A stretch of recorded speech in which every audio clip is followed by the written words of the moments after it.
Welcome to 3-Act Structure Explained, where we prove that every movie is secretly the same movie. This time, we're looking at Stephen King's Misery. Ready? Go.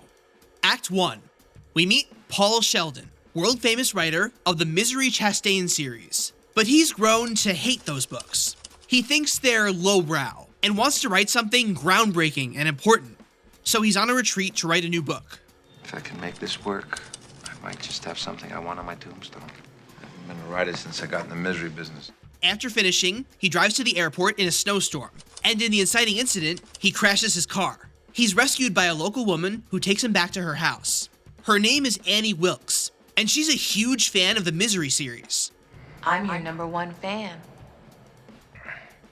Paul's legs are broken, so he needs medical attention. But fortunately, Annie is a nurse. Paul sure is lucky that Annie found him, isn't he? Well, not so much, because signs start to emerge that Annie isn't the most emotionally stable person, getting really angry for tiny reasons. She reads the end of the latest Misery book and freaks out when she finds out Misery dies. You did it! You did it! You murdered my Misery! Annie! She admits that she didn't call for help like she said she would, so nobody knows Paul is here. And with 2 broken legs, he is basically a prisoner. Act 2 begins as Paul starts trying to figure out a way to escape. Annie forces him to burn the manuscript of his new book and write a new Misery book that brings her back to life. Paul hates this, but he goes along with it because he doesn't know what she'll do if he says no. She's constantly going off about people who wronged her and treated her unfairly, and how if she nurses Paul back to health, it's only fair that he does everything she wants him to do. I go out of my way for you.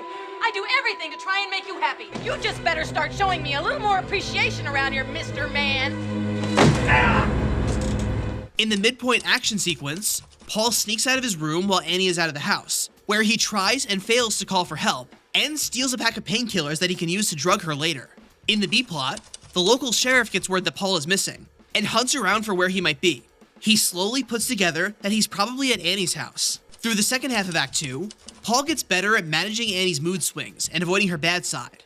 He also gets deep into writing the new Misery book, and through talking about it with Annie, even though she's insane, this whole situation is insane, he finds some level of satisfaction in writing, unlike anything he's ever felt before. He has dinner with Annie one night, where he tries to spike her wine with painkillers, but she spills it by accident. Heading into Act 3, the all is lost moment is a doozy. Paul sneaks out of his room again and stumbles upon a scrapbook of news clippings that shows how Annie has been systematically murdering people who piss her off and getting away with it for her entire life. Annie reveals that she knows he's been sneaking out. She's known the whole time. So she hobbles Paul by breaking both his ankles. It's for the best. Annie, please! In the book, she fully cuts one of his feet off. The sheriff finally comes to the house to find Paul, but Annie kills him with a shotgun. Annie tells Paul that as soon as he's done writing the book, she's gonna kill him and then herself. I put 2 bullets in my gun. One for you and one for me. Oh, darling, it'll be so beautiful. But Paul isn't ready to give up. He has one more trick up his sleeve. He finishes the book, but as Annie comes in to see it, he lights it on fire. And as Annie tries to put it out, he smashes her head with a typewriter.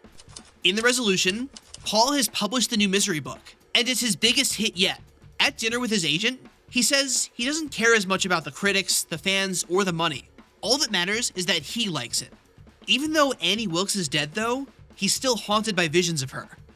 I wrote it for me. I don't think I'm completely nuts, but in some way, Annie Wilkes helped me. So, what did the characters learn from this? And what can we learn? Here are the major themes of the story. Justice. Unlike fiction, the real world isn't always fair. It's the people in power who decide the rules and the punishments. And right and wrong is a matter of perception. Control.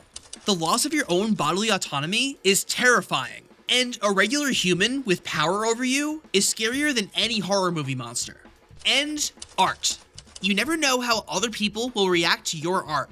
It's possible for the fans of an artistic work to care more about it than the creator. Sometimes that can turn into an unhealthy obsession and a sense of entitlement.